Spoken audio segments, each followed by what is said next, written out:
la tenue de la femme dans l'Église.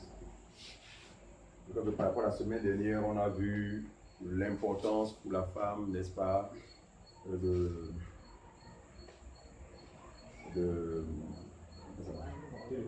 confirmer, voilà, ou encore de témoigner de ce que elle est sous autorité. Parce que la Bible dit que c'est Adam qui a été créé le premier et Ève ensuite. Donc toute femme, normalement, qui est enseignée, qui connaît Dieu, ne peut pas perdre de vue qu'elle ne peut égaler l'homme. Par contre, elle est sous autorité de l'homme, voilà, mariée ou pas. On l'a démontré la semaine dernière. Alors donc, nous continuons toujours dans la même pensée, toujours en ce qui concerne la femme. Voyez-vous, ça c'est un thème en fait qui fait couler beaucoup d'encre de salive, notamment dans les milieux religieux. Les milieux religieux dans lesquels le légalisme religieux est prêché, est prôné, d'accord? Au lieu de s'attendre à ce que les gens deviennent des enfants de Dieu et qu'ils soient capables de vivre la vie de Dieu grâce à son esprit, mais on a tendance à mener les gens dans une démarche humaine, une démarche mécanique qui, pour la plupart du temps, frustre les gens, d'accord? Ne donne pas aux gens d'expérimenter la liberté qui est en Jésus-Christ. Jésus dit que vous connaîtrez la vérité et la vérité vous affranchira. Il va encore dire quelque part que si le Fils vous affranchit, vous serez réellement libre. Donc en Christ Jésus, il y a une liberté selon l'Esprit. Alors, ces hommes, ces conducteurs qui sont dépourvus de la connaissance du Seigneur, en fait, ont amené les croyants à être dans une vie humaine mécanique, au point où, au lieu que la crainte soit orientée vers Dieu, d'accord? Par contre, dans cette démarche, les hommes développent la crainte de l'homme au détriment de la crainte de Dieu. Nous sommes de ceux qui pensons que vaut mieux craindre Dieu que les hommes. Il est avantageux pour nous les humains de craindre Dieu plutôt que les hommes. Alors, nous ne perdons pas de vue que la vie chrétienne est une expérience qui ne peut émaner que de Dieu seul.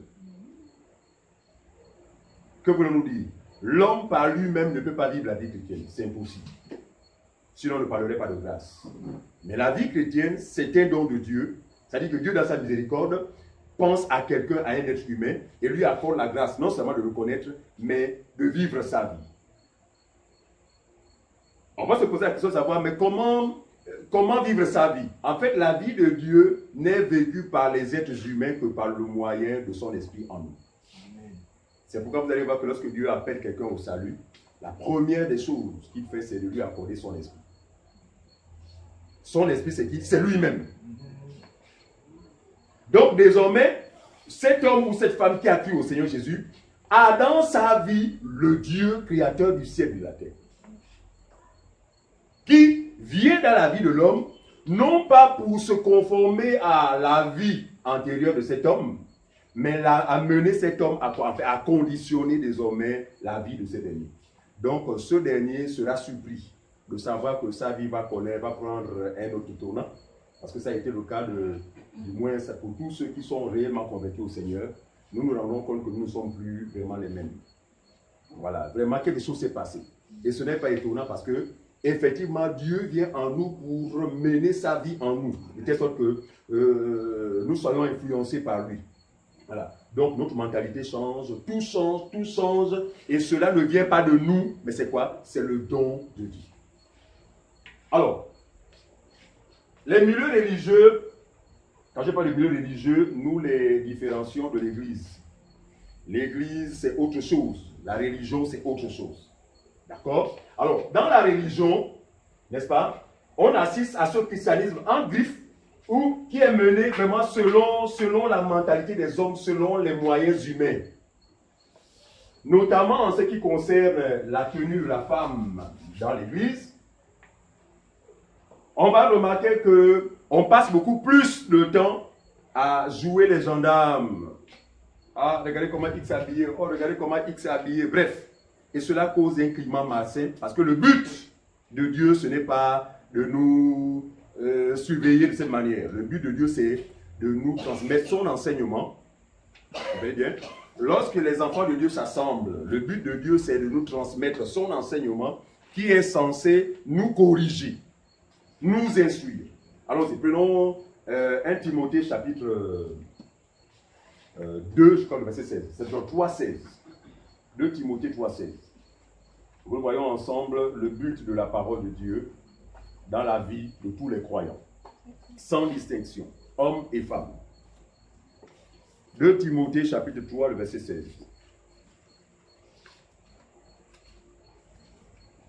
« 2 Timothée, chapitre 3, verset 16. » Celui qui a la page de lire. 2 Timothée 3, à partir du verset 16. Tous les livres saints ont été écrits avec l'aide de Dieu. Voilà. Tous les livres saints ont été écrits avec l'aide de Dieu. Lui, second dit, toute écriture est inspirée de Dieu. C'est ça? Ok. Ils sont utiles pour enseigner la vérité. Ces livres sont utiles pour enseigner la vérité. Pour persuader. Pour persuader. Pour corriger les erreurs. Pour corriger les erreurs de qui? De l'homme, n'est-ce pas? Très bien, on continue. Pour former à une vie juste. Pour former l'homme à une vie juste. Donc une vie selon Dieu. Ça, c'est le but de la parole de Dieu. Lui, second. Toute écriture est inspirée de Dieu. Inspirée de Dieu. Et utile pour enseigner. Utile pour enseigner. Pour convaincre. Pour convaincre. Pour corriger. Pour corriger. Pour instruire. Pour instruire. Dans la justice. Pour instruire dans la justice. Afin que l'homme de Dieu soit accompli et propre à toute bonne Voilà. œuvre. Afin que le croyant soit accompli et propre à toute bonne œuvre. Donc, voyez-vous, le Seigneur est venu pour accueillir des pécheurs, pour accueillir des hommes et des femmes de mauvaise vie. Et le chant qui a été composé, je ne sais pas qui, tel que je suis. Voyez-vous, le Seigneur en fait nous accueille tel que nous sommes. Parce qu'il est ce médecin qui est venu pour ceux qui sont malades et non pour ceux qui sont en bonne santé. Et nous pensons que la maladie de tous les humains à travers le monde entier, c'est le péché. Et Jésus est venu appeler des pécheurs et non des saints. Voyez-vous? Donc les pécheurs sont censés, n'est-ce pas, recevoir cette parole qui sera à même de pouvoir nous corriger, de pouvoir nous instruire, de pouvoir tout ce qu'on a lu tout à l'heure, afin que l'homme ou la femme de Dieu, ici nous parlons des croyants, les deux sexes confondus, soit propre et accompli à toute bonne œuvre. Vous verrez que les principes de Dieu ne peuvent être appliqués si nous utilisons des moyens humains. Non, ici on fait comme ça, ici on ne s'habille pas comme ça. Ça c'est humain. Ça va provoquer, n'est-ce pas, un mauvais climat, de haine, de dispute, ce qui n'a rien à voir avec Dieu. Par contre, il est mieux que la vie de Dieu, n'est-ce pas, s'installe. Donc son esprit en nous, nous donne, par le moyen de ce que nous allons recevoir comme enseignement, nous donne enfin de faire quoi? De pouvoir vivre la vie de Dieu. Alors regardez ce qui se passe malheureusement, venant de la part de ceux que nous qualifions comme étant les pharisiens modernes. Parce qu'à l'époque de Jésus, il y avait 5 catégories de religieux qui aussi croyaient adorer Dieu, mais mettaient un accent particulier sur les apparences extérieures, mais sans avoir Dieu en eux. Parce que je pense que le but de la venue de Dieu dans le monde, c'est quoi? C'est pour sauver l'homme. Alors, la religion amène les gens à mener une soi-disant vie chrétienne, mais sans le salut. Où l'on met l'accent beaucoup plus sur ce qui est extérieur. D'où vous entendrez, il ne faut pas porter les mèches, c'est pas les chrétiens. Il ne faut pas faire ceci, faut pas. Et puis on se retrouve à un moment avec un ensemble de règles que nous serions incapables d'observer. Et Jésus va s'adresser à ces pharisiens en leur disant ceci. Allons-y. Matthieu chapitre 23. On va lire le verset 25 au verset 29.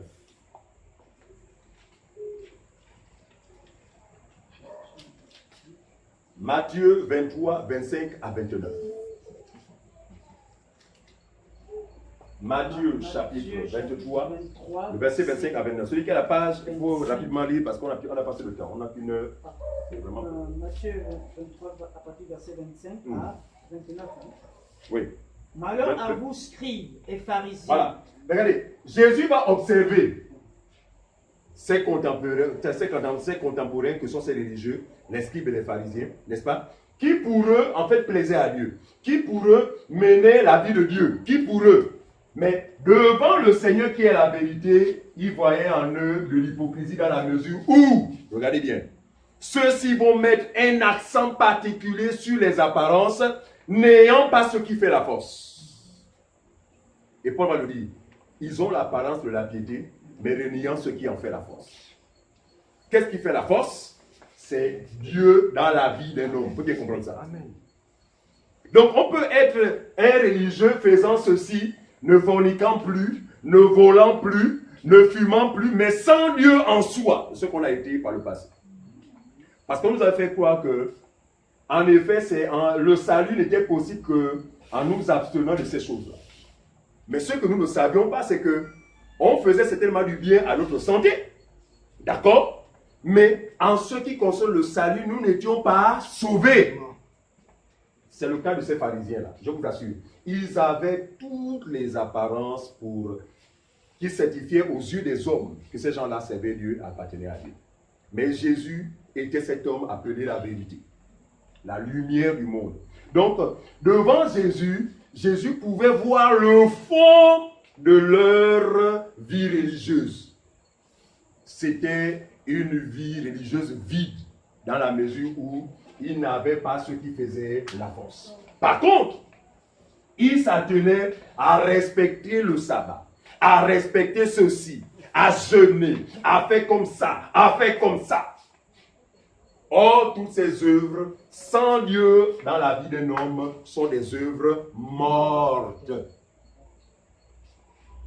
Les œuvres mortes, ce sont les œuvres qui viennent de nous-mêmes. Enfin, ce que nous pouvons faire pour chercher à plaire à Dieu. Pour Dieu, ce sont des œuvres mortes. Par contre, les œuvres de Dieu sont produites par Dieu en nous. Vous devez bien comprendre ça. C'est la différence que nous faisons entre œuvre et œuvre. Nous ne disons pas que le chrétien ne doit pas pratiquer les œuvres. Nous ne disons pas. Non. Mais nous disons que les œuvres du chrétien se distinguent des œuvres de l'homme naturel.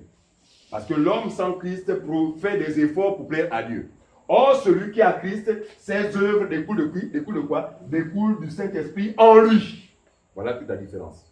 Et de ces deux œuvres, de ces catégories d'œuvres, seules les œuvres qui découlent de l'Esprit sont agréables à Dieu. Amen. Le reste, aucune œuvre n'est agréable à Dieu.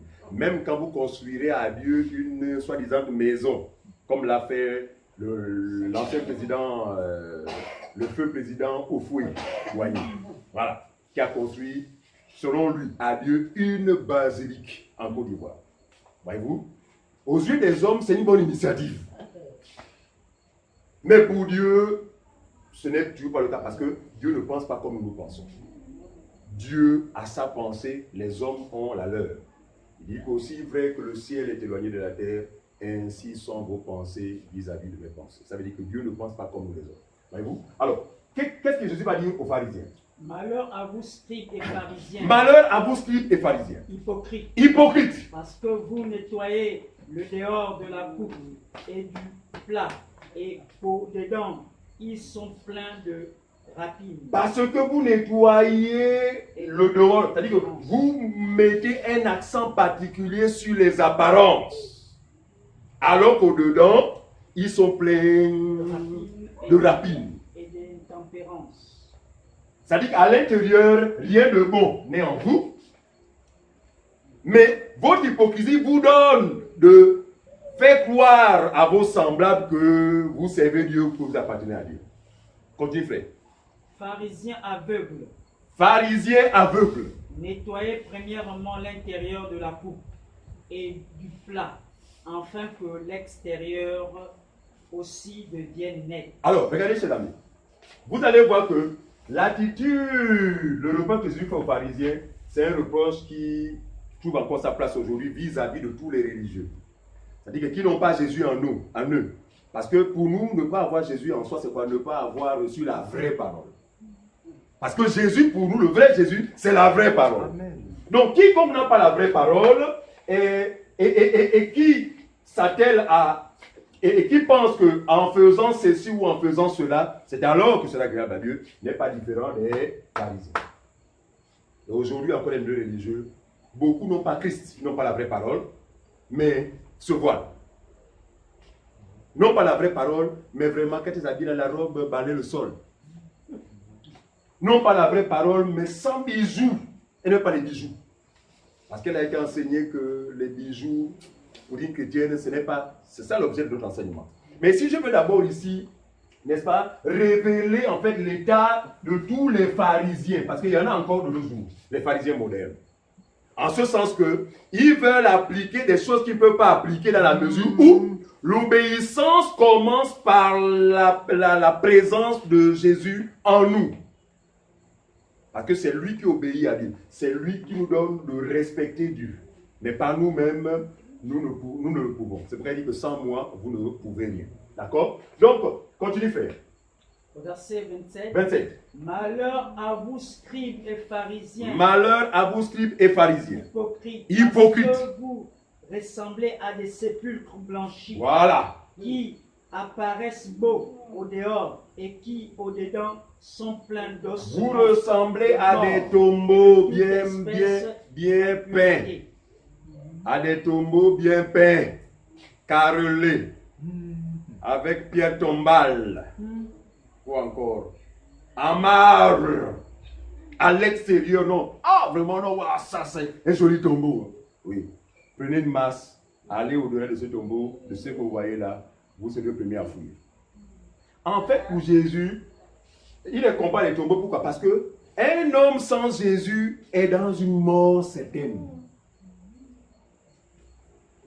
Même si on parle, même si on étudie, même si on travaille, même si on est chef d'État, sans Jésus, on est mort. Donc, eux, ils paraissent vivants, mais pour Dieu, ils sont morts. C'est pourquoi il les compare à des tombeaux blanchis. Alex, vous faites semblant d'être vivant, vous faites semblant d'être juste, mais dans le fond, vous êtes, à l'intérieur, vous êtes comme des ossements pourris.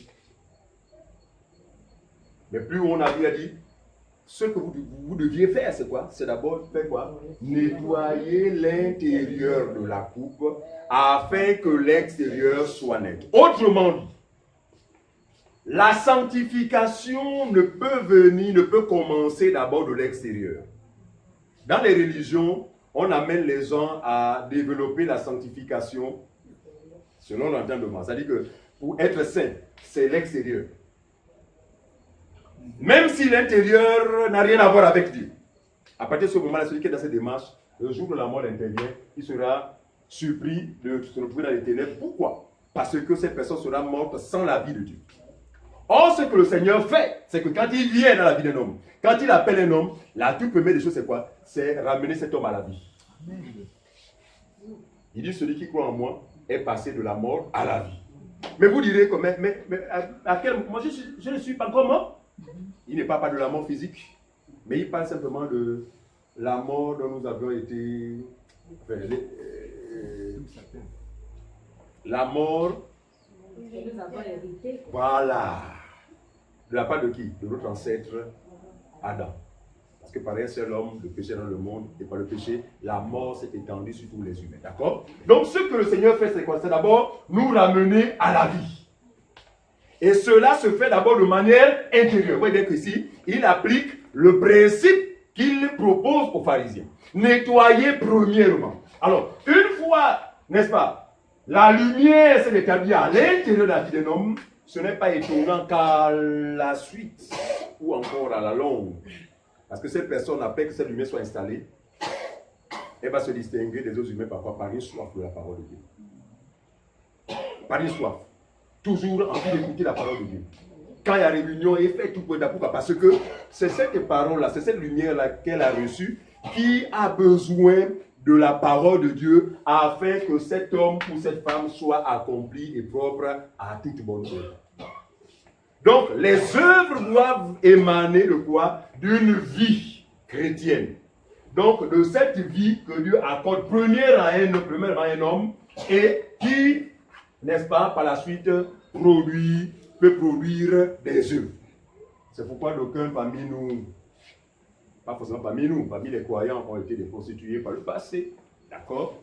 Mais le changement ne vient que de quoi? De la parole qu'ils ont reçue. Parce qu'on a vu tout à l'heure que la parole vient pour nous éduquer, pour nous corriger, pour nous. En fait, c'est là le but de la parole. D'accord? Plusieurs d'entre nous ont été des super menteurs. Quand je parle de super menteurs, ça dit que rien de juste, rien de vrai sort de la bouche. Tout que mensonge. Voilà. Et ce n'est pas étonnant, pourquoi? Parce que nous avions des démons. En général, lorsque vous voyez quelqu'un qui ne peut se passer du mensonge, ce sont des démons. C'est ça les possédés. D'accord? Mais on rend grâce à Dieu parce que c'est pour ces personnes-là que Jésus est venu. Amen. Il appelle le menteur, n'est-ce pas? S'installe dans sa vie. La lumière qu'il est va faire quoi? Va chasser tous les démons de mensonges qui étaient dans la vie de cet homme. Et vous verrez que par la suite, on pourrait faire un constat que la personne ne ment plus comme auparavant. Est-ce que vous comprenez cela? Très bien. Alors, donc voilà quel est normalement le mal que Jésus a pu déplier, n'est-ce pas, de la part des pharisiens. Pourquoi? Parce qu'ils se réclamaient de Dieu, mais n'ayant pas ce qui fait la force. Et aujourd'hui encore dans les églises des hommes, beaucoup de personnes n'ont pas la vraie parole, n'ont pas Jésus, mais s'appesantissent dans les règles telles que oh non, il ne faut pas mettre les mèches, il ne faut pas mettre les boucles d'oreilles, il ne faut pas mettre voilà, je ne sais pas vous appelez ça, rouge à lèvres, tout ça. Et puis on assiste à, je ne sais pas comment on dit ça, mais vraiment à un ensemble de réglementations qui finit à un moment donné par embrouiller les gens, non seulement embrouiller les gens, mais à endurcir même encore davantage les gens. Alors, Romains chapitre 12, verset 1 à 3. Romains 12, 1 à 3. Je voudrais parler maintenant à l'église. Parce que le commandement, la parole de Dieu concerne l'église. Parce que ceux qui sont devenus église, ceux qui sont église, ont été appelés par Dieu des ténèbres à la lumière. Vous devez bien le spécifier. 12, à partir du verset 3. Avant que tu le lises, frère, je voudrais encore répéter ce que je viens de dire. Regardez, vous aurez beau appliquer ces principes tels que la femme doit se voiler, que nous ne rejetons pas, mais pourvu qu'ils soient appliqués dans le Seigneur. Amen. N'avez-vous pas connaissance des sectes pernicieuses dont les sœurs, les femmes se voilent? Je connais une secte appelée les Kimbangistes, les Kimbang. Toutes les femmes là-bas se voilent. Ce n'est pas mauvais, mais le problème c'est que ils se rendent dans la catégorie des pharisiens dans la mesure où elles font des choses pour Dieu, mais sans Dieu. Or, la parole de Dieu concerne qui? Suivez-moi bien. La parole de Dieu concerne ces personnes que Dieu appelle de cette confusion-là, parce que vouloir faire les choses de Dieu ou vouloir appliquer les principes de Dieu sans Dieu, c'est la confusion. Donc, le Seigneur, lui, a créé ce qu'on appelle l'Église, donc une entité qui lui est propre. Parce que l'Église, c'est une entité qui lui est propre. C'est sa propriété. Il dit à Pierre, je bâtirai mon Église. Alors, quand les hommes vous disent, non, ça c'est l'Église du pasteur X, à partir de ce moment-là, nous les prenons, nous les mettons systématiquement dans la sphère de la confusion. Parce que l'Église ne peut être la propriété d'un individu. Alors, regardez, Jésus, lui, c'est quoi? Il crée une entité qu'il appelle son corps, qu'il appelle l'Église. Suivez? L'Église va se situer en dehors du monde. Regardez, parce que regardez, n'oubliez pas ceci. Autrefois, lorsque nous étions dans les systèmes religieux, à savoir les dénominations, Alliance chrétienne, Pentecôte, je ne sais pas quoi, tout ce qu'il y a comme dénomination, d'accord? Nous croyons que nous étions sortis du monde. Je parle de moi. Moi, je croyais que j'étais sorti du monde, j'étais maintenant dans le Seigneur. Mais en réalité, et ce qui se passait, ce qui était drôle, c'est que il m'arrivait parfois de lancer des pierres, de lancer des pics à ceux qui n'étaient pas avec moi dans les églises là. Oh, ça demandait, vous allez en aller en enfer. Mais je ne savais pas que je n'avais jamais quitté le monde. Maintenant, l'œuvre merveilleuse que le Seigneur va faire, c'est quoi? C'est quoi? Quand il vient dans le monde, après avoir payé le prix incomparable, le prix unique en son genre, qui permet à l'être humain de quitter le royaume des ténèbres, à savoir le monde, pour la vie éternelle, il va appeler chacun par son nom. Des hommes et des femmes qui, n'est-ce pas, qui va transporter pour les établir dans son église. On peut appartenir à une église des hommes sans appartenir à Christ. On peut appartenir à une religion sans appartenir à Christ. La vie chrétienne consiste à quoi? À sortir des ténèbres pour appartenir à Christ. Et cela ne viendra jamais de vous. Mais c'est Dieu par sa puissance qui vous appellera des ténèbres pour la lumière. Regardez, une fois devenus enfants de Dieu, regardez, suivez-moi bien, nous sommes désormais ici, du moins pour ceux qui ont cru à la vraie parole, ça veut dire que vous êtes dans le vrai Jésus, vous êtes en Christ. Une fois devenus, le Seigneur va, en fait, nous allons découvrir que dans sa maison, il y a des règles. Il y a des règles qu'on ne peut appliquer par soi-même. Des règles qu'on ne peut appliquer par soi-même, mais des règles qui sont appliquées grâce à son impulsion. Regardez, nous sommes en lui, lui en nous. Il suffira que nous recevions son enseignement et son enseignement va nous soumettre à l'obéissance. Jamais on n'a imposé à une sœur ici de porter le voile. Jamais on n'a imposé. La seule chose qu'on a fait, c'est pas s'enseigner la sœur, sachant que la parole a pour particularité, a pour but de quoi? De nous corriger, de nous enseigner, de nous. Et ceci a eu effet dans la vie de ces personnes qui ont été préalablement ressuscitées de mort. Donc pour vous les ceux qui sont dans le Seigneur, ce principe a toute sa place. Ce principe a lieu d'être appliqué dans la mesure où vous l'appliquez étant dans le Seigneur. Mais en dehors du Seigneur, ça n'a aucun rapport avec Dieu. Si ce n'est de plaire à vos dirigeants, de plaire à vos pasteurs, de plaire à vos numéros 1. Parce que j'apprends même que dans ces milieux-là, il y a des numéros 1. C'est terrible. C'est incroyable. Très bien. Donc pour nous, il n'y a qu'un seul numéro 1, c'est Jésus. Alors, il dit quoi? Romains chapitre 12, verset 1 à 3. 12, à partir du verset 1 à 3. Oui. Je vous exhorte donc, frères. 1 à 2. 1 à 2. 1 à 2. Je vous exhorte donc, frères, Oui. par les compassions de Dieu, à offrir votre corps comme un sacrifice vivant, saint, agréable à Dieu, ce qui sera de votre part un culte raisonnable. Raisonnable. Ne vous conformez pas au siècle présent, mais soyez transformés par le renouvellement de l'intelligence, afin que vous discerniez quelle est la volonté de Dieu, ce qui est bon, agréable et parfait. Je prends tout doucement. Il dit, ne vous conformez pas, suivez, hein. Regardez. Bien que nous sommes en Christ,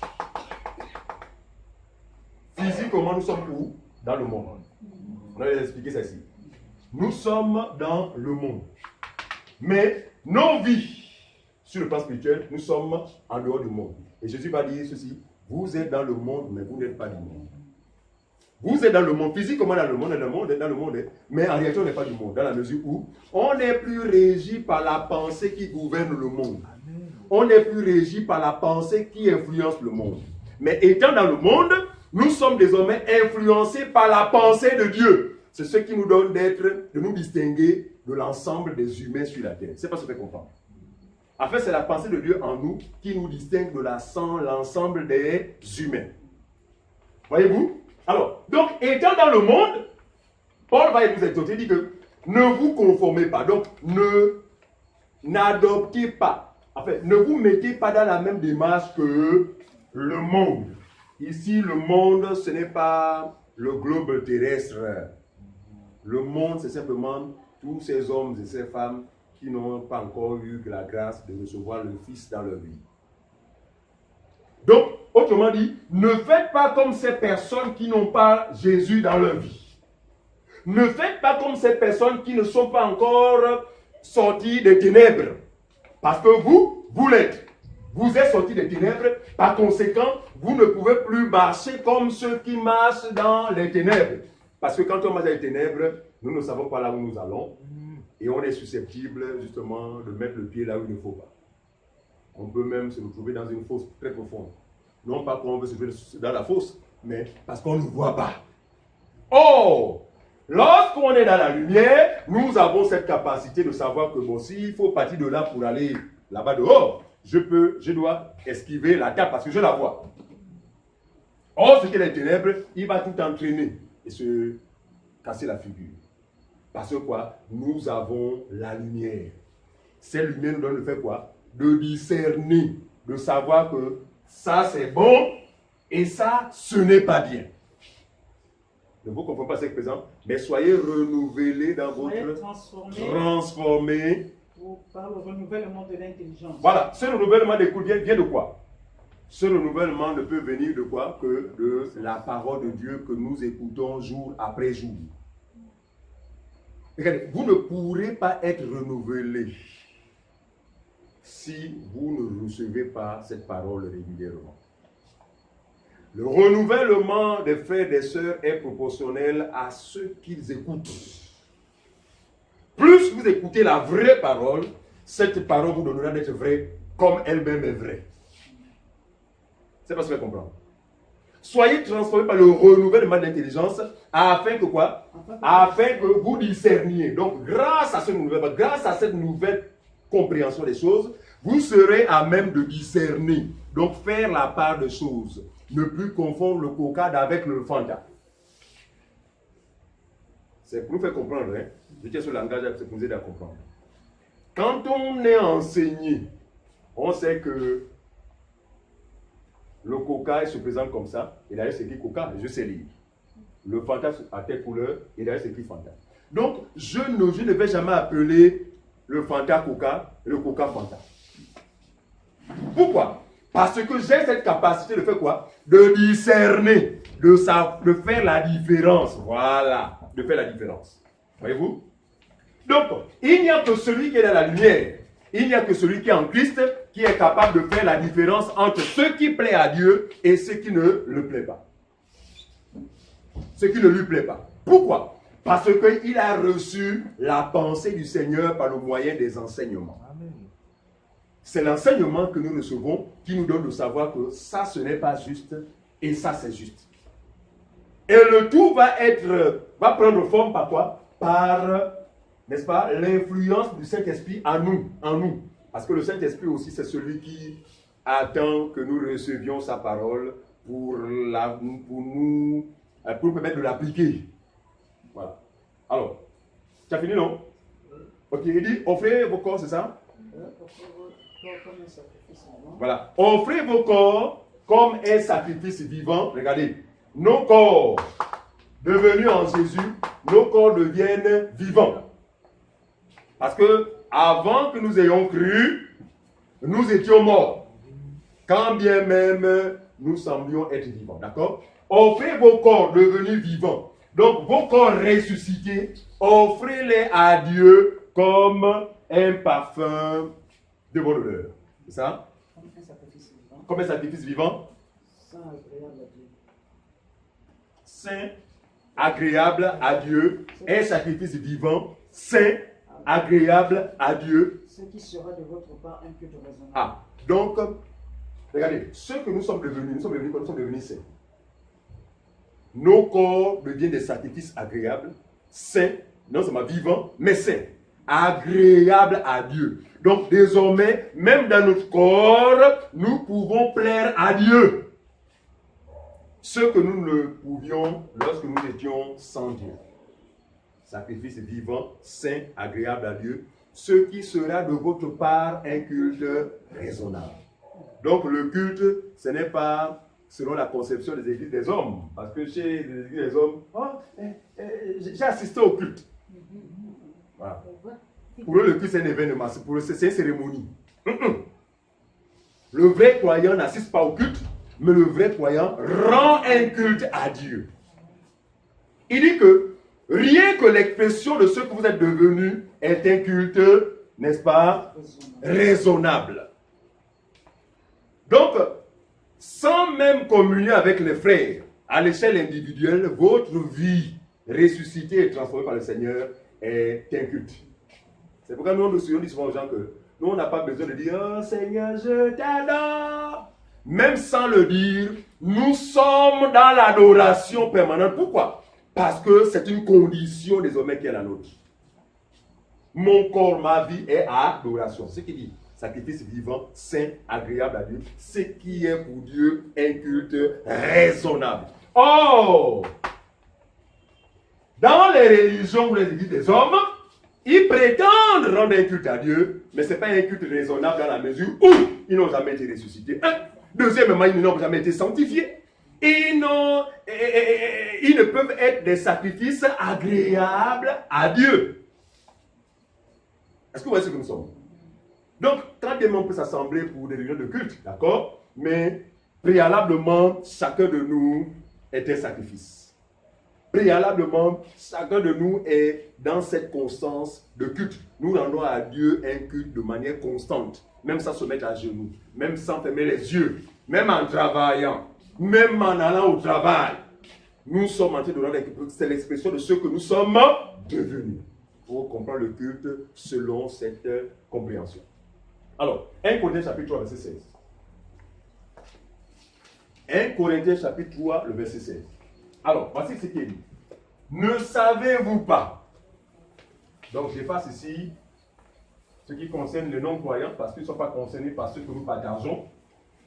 Pour nous, les non-croyants, ce n'est pas seulement ceux qui ne vont pas à l'église. Même ceux qui vont à l'église, dans les églises des hommes, sont des non-croyants. Ils n'ont jamais reçu la vraie parole, par conséquent, ils ne sont pas églises, ils ne sont pas enfants de Dieu. Alors, 1 Corinthiens chapitre 3, verset 16. 1 Corinthiens chapitre Oui. 3 au verset 16, Oui. à la page 1152. Ne savez-vous pas que vous êtes le temple de Dieu et que l'Esprit de Dieu habite en vous? Ne savez-vous pas? Regardez, ici, il s'adresse à qui? Il s'adresse à ces hommes et ces femmes qu'il a appelés des ténèbres à son admirable lumière. C'est à nous qu'il parle. Il dit, ne savez-vous pas que vous êtes le temple de Dieu? Vous êtes, quand il parle de vous là, ce n'est pas d'abord à l'échelle individuelle. Il s'adresse à l'ensemble parce que l'église ou encore ce temple est constitué de tous les croyants à travers le monde entier. Cet ensemble forme quoi? Forme ce qu'on appelle le corps de Christ. Cet ensemble forme quoi? Forme ce qu'on appelle le temple de Dieu. Cet ensemble forme quoi? Ce qu'on appelle la maison de Dieu. Il faut bien comprendre ça. Il dit, ne savez-vous pas que dans cet ensemble, vous formez la maison de Dieu? C'est ça? C'est le verset 16. Hein? Verset 16. Ne savez-vous pas que vous êtes le temple de Dieu? Suite. Et que l'Esprit de Dieu habite en vous. C'est qu'il écrit, n'est-ce pas? Regardez. Nous sommes le temple de Dieu, caractérisé par quoi? Par la présence du Saint-Esprit en nous. Ce que l'on ne peut obtenir ici, hein, ici, tout ce qu'on fait, c'est zéro, il n'y a pas Dieu. Donc, nous sommes devenus cette maison qui abrite Dieu, d'accord? À l'intérieur de laquelle, n'est-ce pas, habite Dieu lui-même. Ne savez-vous pas que vous êtes le temple de Dieu et que l'Esprit de Dieu habite en vous? N'est-ce pas? Ça nous de prendre conscience de cette réalité-là. Ça veut dire quoi? Le corps de chaque croyant n'est plus sa propriété. Il faut bien comprendre ça. Non, autrefois sans Christ, j'étais de ceux-là qui parlaient comme ça. De toute façon, c'est mon corps. Je peux en faire ce que je veux. Tu n'as rien à me dicter. C'était notre raisonnement. Maintenant, étant renouvelé par la connaissance de la vérité, nous ne pouvons tenir encore ce langage. Par contre, nous avons cette connaissance laquelle ce corps-là, maintenant mon corps-là, ne m'appartient plus et il appartient demain à Dieu. Par conséquent, je ne peux plus le traiter comme je l'ai traité par le passé. Parce que le traitement qu'il a subi par le passé était lié à mon ignorance vis-à-vis de Dieu. Maintenant que je le connais, ayant reçu son enseignement, il n'est plus possible que mon corps soit traité comme auparavant. 1 Corinthiens chapitre 6. On va prendre le verset 15 au verset 19. Ne vous en faites pas, on ne s'éloigne pas du but de notre sujet. Il s'agit ici de la parure extérieure de la femme. Donc, autrement dit, il y en a qui, la tenue de la femme ou encore le vêtement de la femme, bon, je ne sais pas comment ça, bon, bref, la tenue de la femme, comment la femme doit s'habiller. C'est simplement ça, ce que j'ai traduit à travers ça. Donc, la parure extérieure de la femme. Qu'est-ce que Dieu attend de la femme en ce qui concerne sa parure extérieure? Parce que nous croyons que la femme a une parure extérieure, à savoir les boucles d'oreilles, les cheveux, les machins, bling bling, les phares, tout ça. C'est une parure extérieure. Des phares qui n'éclairent pas. On y va, on va comprendre. 1 Corinthiens 6, Oui. à partir du verset 15 à 18. Oui, allez-y. Oui. Ne savez-vous pas que vos corps sont des membres de Christ? Ah, c'est précisé. Prendrai-je donc les membres de Christ pour en faire les membres d'une prostituée? Si mon corps était membre dans le corps de Christ, si c'est le cas, prendrais ce corps pour en faire un membre d'une prostituée. Les membres d'une prostituée.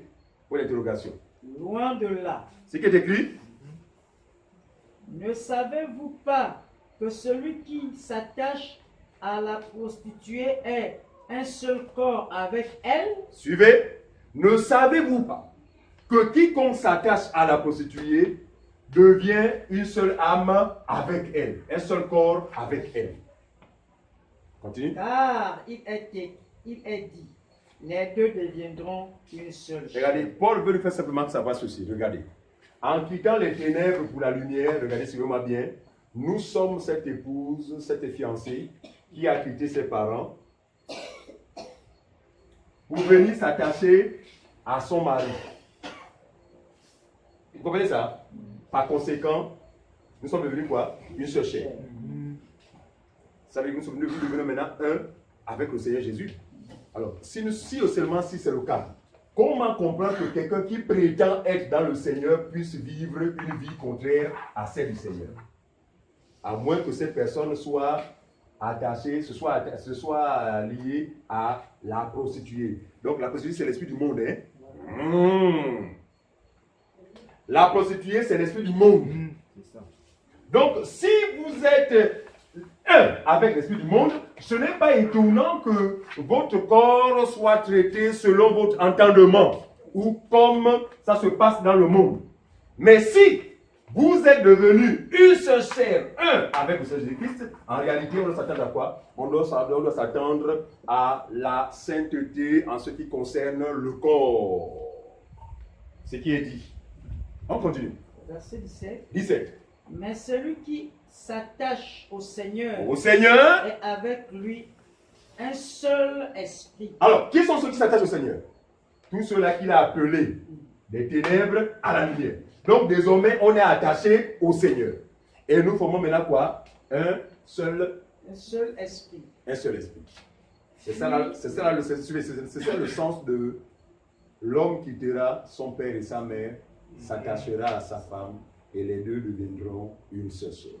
C'est ça le fond. Le fond, c'est que une seule chair, là, c'est quoi? C'est les personnes que Dieu appelle à lui pour former un seul corps. Et si c'est le cas, on ne peut pas être en désaccord avec ce que nous sommes devenus. Si nous sommes en Christ, en réalité, notre vie doit connaître quoi? Un changement qui ne viendra pas de nous-mêmes, mais qui sera le fruit, n'est-ce pas, de la relation que nous avons désormais avec celui qui est irréprochable. Je ne sais pas si vous faites comprendre. Très bien. Verset 18. 18.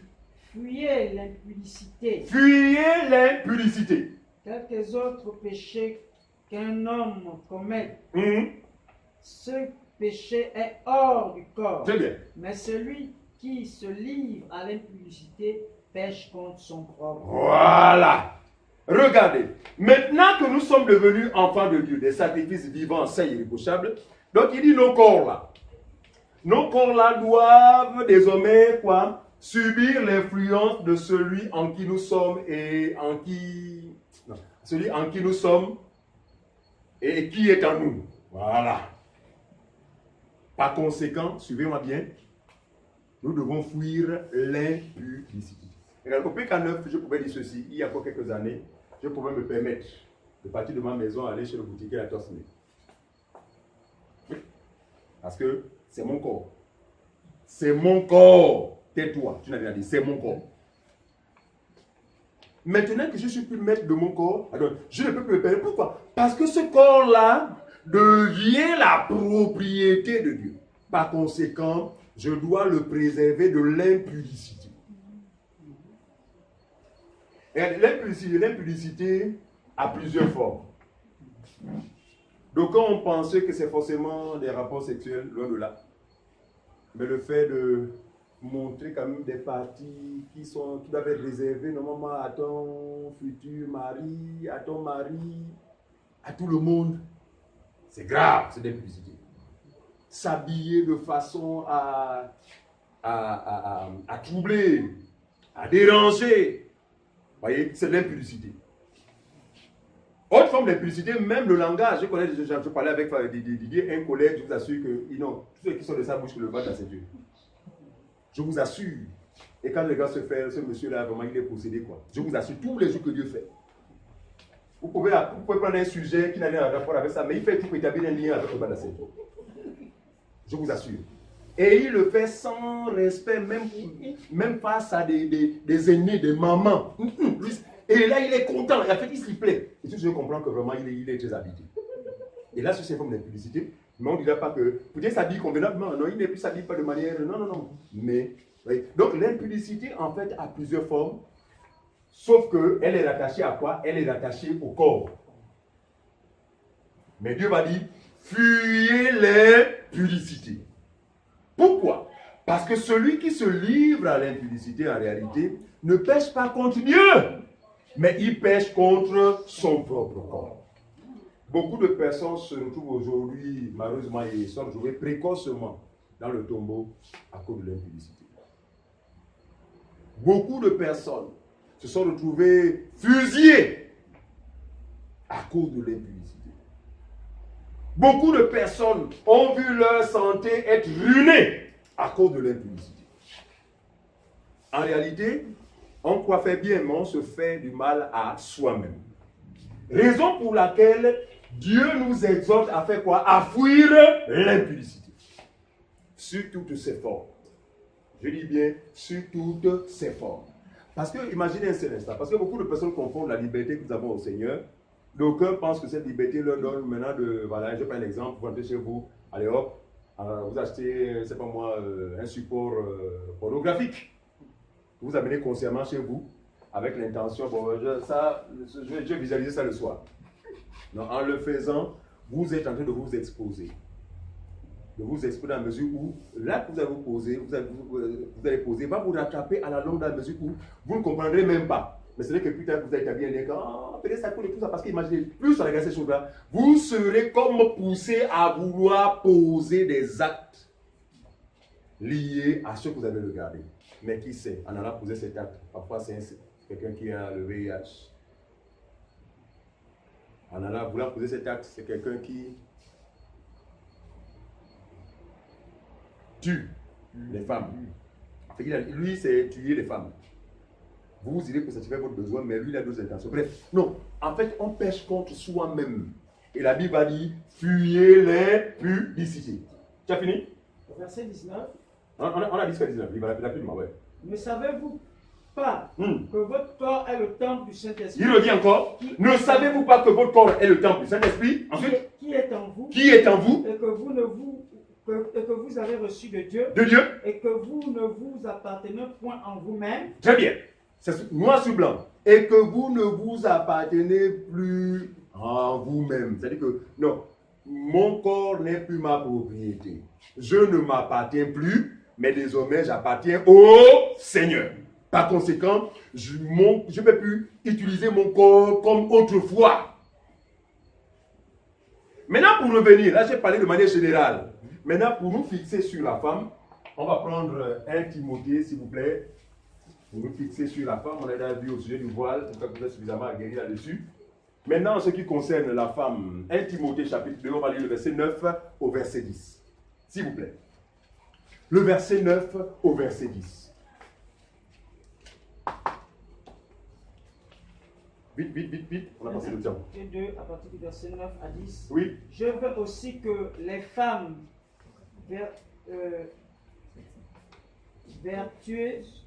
vêtues d'une manière décente, avec pudeur et modestie. On s'arrête d'abord là. Regardez, Paul dit, hein, je veux aussi que les femmes vêtues de quoi? D'une manière décente. Regarde, manière décente. Hein? Ensuite, avec pudeur pudeur, et modestie. modestie. Est-ce que vous voyez ce qui se passe là? On dit, je veux aussi que les femmes habillées d'une manière décente, ça veut dire quoi? Manière décente, ça veut dire quoi? Être habillé décemment, ça veut dire quoi? Manière simple, bien. Non, pas simple. Manière bien, quoi, mais pas montrer ses formes. Voilà, en un mot, c'est ça. La décence nous préserve de quoi? De choquer les consciences. Il dit que je veux que les femmes habillées d'une manière décente. Ici, il parle des femmes qui sont en Christ. Parce qu'on peut être en Christ. Mais si on n'a pas reçu ces enseignements-là, il est possible que nous nous habillions d'une manière bizarre. D'accord? Mais Dieu nous enseigne, Dieu enseigne son peuple pour dire que, écoutez, maintenant que tu es en moi, il faut que tu saches qu'il est avantageux pour toi, il est juste pour toi de t'habiller d'une manière décente. Regardez, il y a un habillement pour les femmes qui forcément vous donne de vous retourner, même quand vous croisez.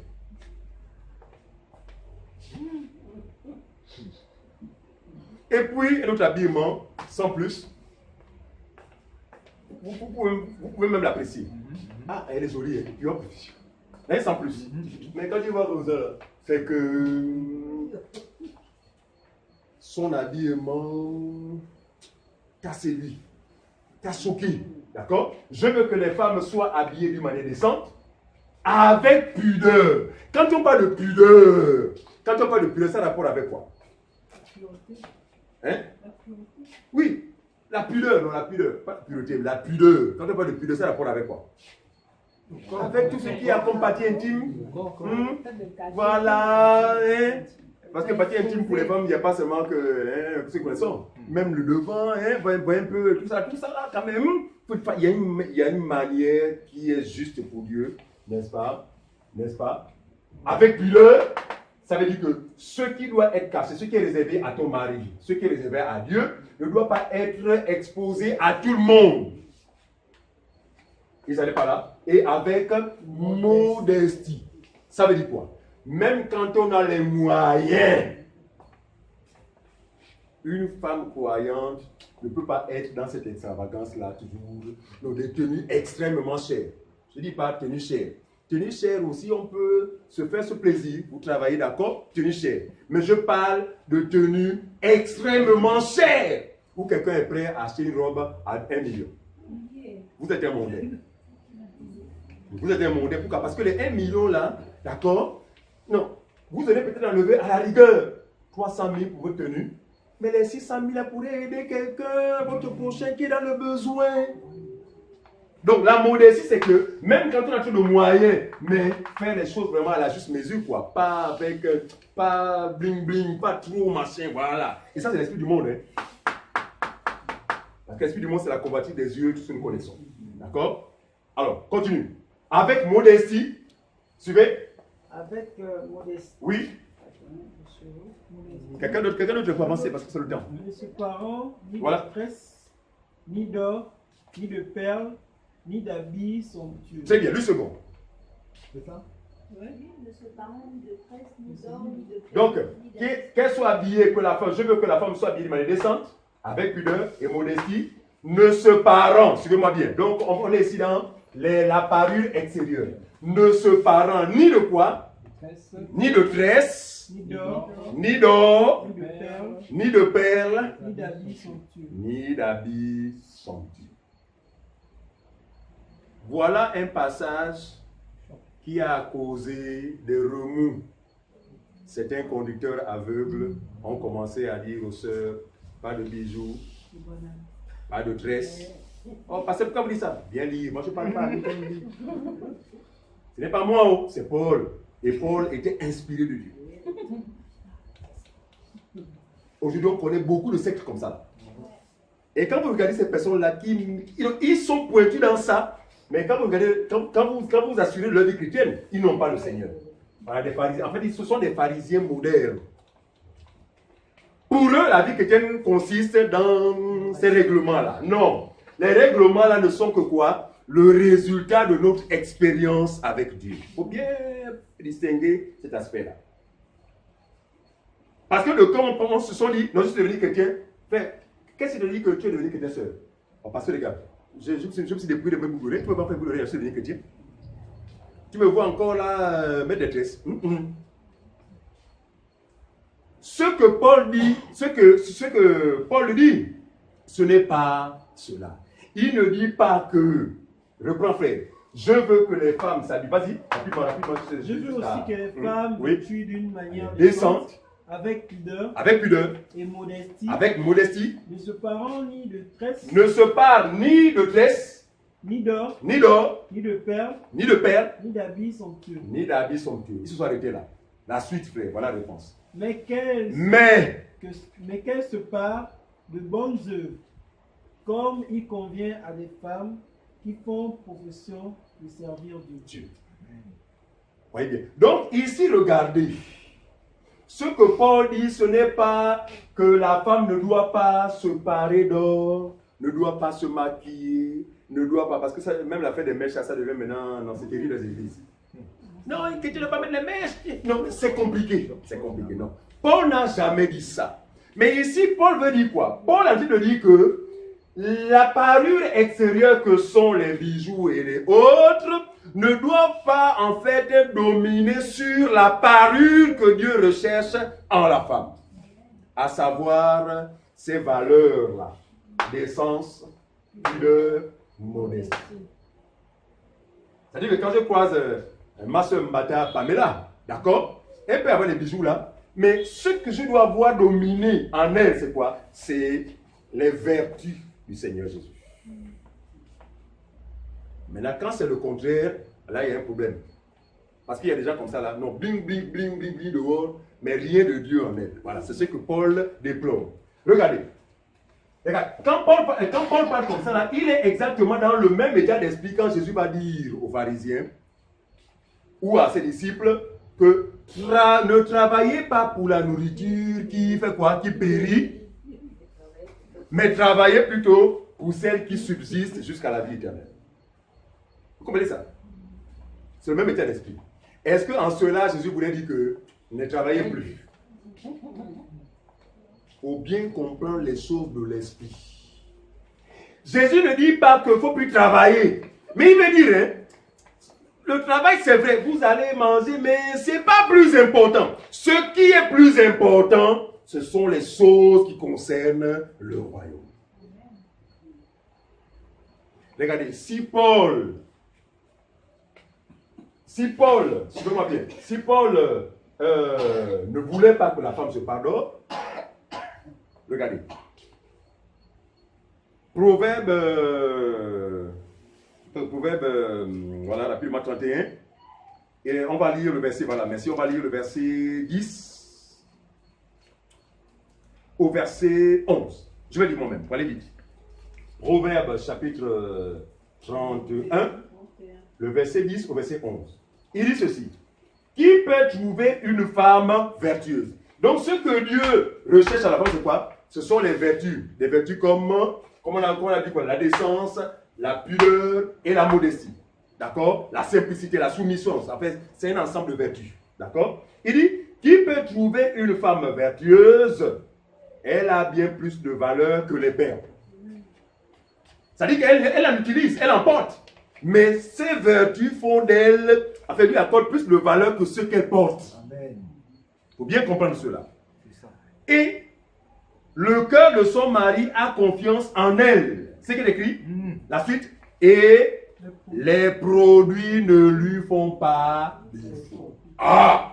Donc Dieu n'a rien contre les produits que la femme utilise. Regardez, en Afrique, et je vais sauter ma pupille pour l'Africain, je pense que s'il n'y avait pas les possibilités de l'amollir, ça allait être compliqué pour les sœurs de pouvoir se tresser ou les entretenir vos cheveux. Faux. Même avant que les dents n'arrivent, nos mamans utilisaient l'huile de ceci, d'amande pour l'entretien de leurs cheveux. Il dit que les produits ne feront pas défaut, à la femme vertueuse, dans la mesure où les vertus qui sont en elle ne permettront pas à ces produits de la pervertir. C'est pas ce que vous comprenez. Regardez, en Christ Jésus, il n'est pas possible pour une sœur, bien qu'utilisant les produits, d'utiliser de l'eau-kwanza pour changer de tête. Ça, il faut le dire. Voilà, il faut le dire. Il existe peut-être des crèmes simples, machin, simples. Mais maintenant, on t'a connu noir au départ, tout d'un coup, c'est devenu une blanquette. C'est incroyable. Donc, cela ne peut venir que quoi? Des gens qui sont dans le monde. D'accord? Mais il peut arriver que celle qui a changé son teint comme ça se convertisse au Seigneur. À partir de ce moment, il n'est pas condamné, mais vous verrez qu'il ne continuera plus jamais dans ses pratiques. Pourquoi? Parce qu'il y a eu un renouvellement de l'intelligence. Donc la Bible est claire, les produits ne lui feront pas défaut. Les produits ne lui feront pas défaut. Alors, prenons, on a lu, on n'a pas encore lu Timothée jusqu'à la fin, on a lu jusqu'à verset 10. Hein? Ouais, 1 Timothée 2, 9 à 10. On a déjà jusqu'à 10.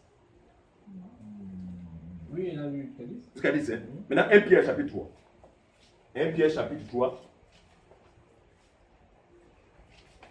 Alors, rappelez-moi, regardez, rappelez-moi. On dit quoi? On dit que ni de tresse, ni de quoi? Ni d'or, ni de perles, ni d'habits somptueux. Ni d'habits somptueux. Si c'est un commandement qui consiste à ce que la femme s'abstienne des perles et des autres, mais elle doit s'abstenir d'habits. Bien qu'on pas d'habits somptueux, mais voyez bien que perles, or, mais pas de manière extravagante, comme habits, mais pas somptueux. Donc, il n'interdit pas à la femme de se parler ces choses, mais dans la juste mesure. Sinon, les femmes marcheraient sans habit. Il faut bien comprendre l'état d'esprit. Toujours 1 Pierre, on va lire chapitre 3. Toujours 3.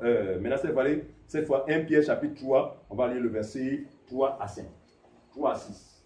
1 Pierre chapitre 3 à 5. 1 Pierre chapitre 3 à partir du verset 3. Rapidement, oui, 3 à 5. Ayez non cette parure extérieure Voilà. qui consiste dans les cheveux tressés, Voilà, ça devient. les ornements d'or Les ornements d'or. ou les habits qu'on revêt. Hum.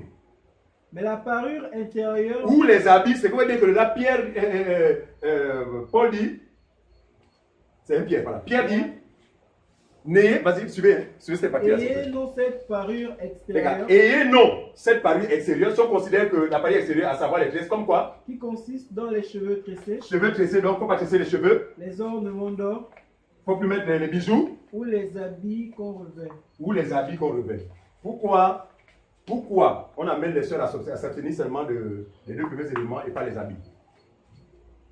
Si vraiment les apôtres étaient dans la démarche qui consistait à amener les sœurs de ne pas mettre des bijoux, pourquoi pas? Pourquoi on touche seulement que les deux aspects là, et pas le troisième aspect? Le premier aspect, on a dit quoi? Les cheveux tressés. D'accord, il y en a qui se disent, oh, moi, tu tresses plus haut. Moi, je laisse mes cheveux comme ça là, parce que je suis chrétienne. Ensuite, quoi? Les ornements. D'accord? Et Les habits qu'on revêt. les habits ou les habits qu'on revêt. Il dit, n'ayez pas ces apparences-là. Non, ce n'est pas ça. Ça veut dire que les femmes doivent désormais marcher nues. Vous comprenez qu'il n'est pas question de ça. Ici, Pierre est dans le même état d'esprit que Jésus, que Paul, qui consiste à dire qu'il faut que les valeurs, les vertus qui sont celles du Seigneur soient beaucoup plus en avant que ce que la femme pourrait faire pour se faire belle. Continue, frère. Mais la parure intérieure Voilà. est cachée dans le cœur. La pureté est correctible. Vraiment être à fonctionner vraiment dans la juste mesure, donc pas dans les excès. Très bien. Ça veut dire que quand elle mettra le rouge à lèvres, ça ne sera pas un rouge à lèvres qui commence ici, là, vous voyez ici. C'est pas ça qu'on comprend. Quand elle mettra le vernis, bien quand elle mettra des ongles, parce que, regardez, je vais vous démontrer par la Bible que la femme, c'est naturel de se faire belle. Non, Dieu a bien voulu que la femme se fasse belle. Donc, nous ne sommes pas de ceux-là qui voudront que nos jeunes sœurs vieillissent avant l'âge. Ouais, parce que je connais des sœurs, vieille, il y en a qui ont 15 ans, vieille, à cause de la religion. Oui, à cause de la religion. Mais ce n'est pas. Je vais le prouver tout à l'heure. Voyez-vous? Donc, il dit quoi? Il dit. Mais la parure intérieure Intérieur. est cachée dans le cœur. Voilà. Donc, regardez. Donc, ici, il veut simplement dire que je ne voudrais pas que vous soyez comme les pharisiens qui, au-dedans, il n'y avait rien, aucune vertu, mais qui mettaient un accent sur les apparences extérieures. Or, vous, ce que vous devez prioritairement avoir, c'est quoi? C'est les vertus intérieures. Parce qu'une fois elles sont en vous, il est évident que votre extérieur s'arrime. Donc, on ne va jamais avoir des excès. Oh, j'ai mis les ongles. Voilà l'ongle maintenant qui part d'ici, maintenant jusqu'ici. Il y a des gens comme ça là. C'est terrible. Bon, alors, que ces choses viennent des gens qui sont dans les ténèbres, hein? Mais ici là, comme on a été renouvelé, en fait, on peut plus se retrouver dans ce genre de pratique parce qu'on a été renouvelé. Regardez, donnons quelques deux passages pour prouver que Dieu n'a rien contre, Dieu n'est pas contre les ornements, n'est-ce pas, qu'une femme pourrait mettre pour se faire belle. C'est normal. Elle est une belle créature. Alors, allons-y. Genèse 22. Genèse 24, verset 22 d'abord. Rapidement. Genèse 24, 22. Ils auront pendant plus de temps à l'enseignement que... Parce que moi, c'est... Genèse 24, 22. Genèse 24, 22, rapidement. Quand les chameaux eurent fini de boire, Voilà. l'homme Ça, prit... ça c'est quand Abraham a envoyé le serviteur plus ancien chercher Rebecca. D'accord? Continue, frère. Quand les chameaux eurent fini de boire, continue. L'homme prit un anneau d'or Suivez. du poids d'un demi Oh! L'homme prit un anneau d'or du poids d'un demi-cycle. Oui. et deux bracelets Et deux bracelets. du poids de 10 cycles d'or. Très bien. Allons au verset 29 à 30. 29 à 30. Oui. Rebecca avait un frère nommé Laban. Suivez. Et Laban courut dehors vers l'homme près Oui. de la source. Oui. Il avait vu l'anneau et les bracelets aux mains de sa sœur. Mon Dieu. Et il avait... Donc, Rebecca avait sur elle l'anneau et les bracelets en or. Continue, frère.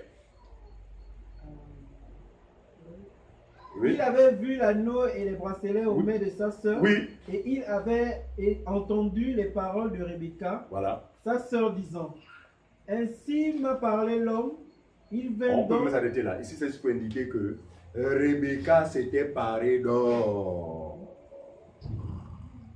Jérémie chapitre 2, verset 32. Puisque c'est deux passages. Jérémie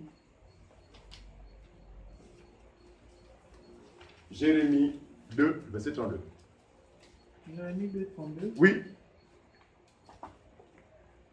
La jeune fille oublie-t-elle ses ornements? La fiancée sa ceinture?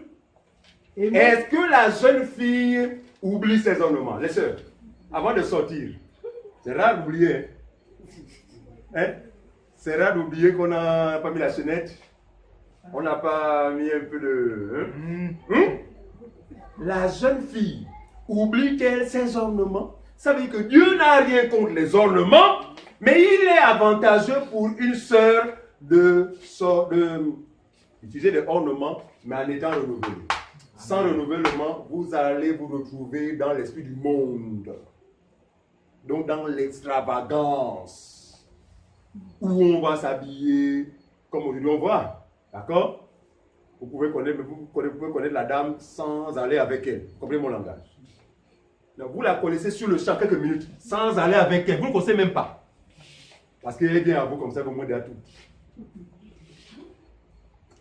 C'est pas ce que vous comprendre. Donc c'est pour dire que, en fait, en tant qu'enfant de Dieu, en tant que fille de Dieu, on ne peut plus ressembler en fait à ceux du monde. Maintenant, comprenez ceci. J'avais dit au sujet des mèches, parce que c'est aussi un sujet qui fait couler beaucoup dans le salive. Oh non, une femme qui ne doit pas mettre des mèches. Oh, machin. Je dis ceci. Si la femme met des mèches, pour certaines, il n'y a pas les cheveux. Il y en a qui sont chauves. Ça, je l'ai appris hier au PK9. Une coiffeuse m'a fait savoir que il arrive des cas où parfois elle a même peur. Il n'y a pas de diable. Non, comme un sauve, comme ça. Mais regardez, mais c'est une femme. La Bible dit que il est honteux à une femme d'avoir les cheveux coupés, rasés. Donc, regardez, c'est cette réalité-là qui pousse les femmes certaines à faire quoi? Aller au marché, aller acheter une perruque. On ne les condamne pas pour autant parce que il faut bien que la vérité de Dieu soit établie. En effet, une femme pauvre fait peur. Même quand elle aurait toutes les formes, elle fait peur. Allez voir les nouvelles recrues. Ah, ça fait peur. Voilà. Voyez-vous? Donc, pour nous, Église, quand on voit les croyantes et les non-croyantes faire recours, en fait, de mettre un assas sur la tête, pour nous, c'est quoi? C'est le témoignage selon lequel la femme croyante, n'est-ce pas, dans l'Église, doit avoir sur sa tête la marque d'autorité. Parce que, sur le plan naturel, les cheveux ont été donnés à la femme comme étant un voile.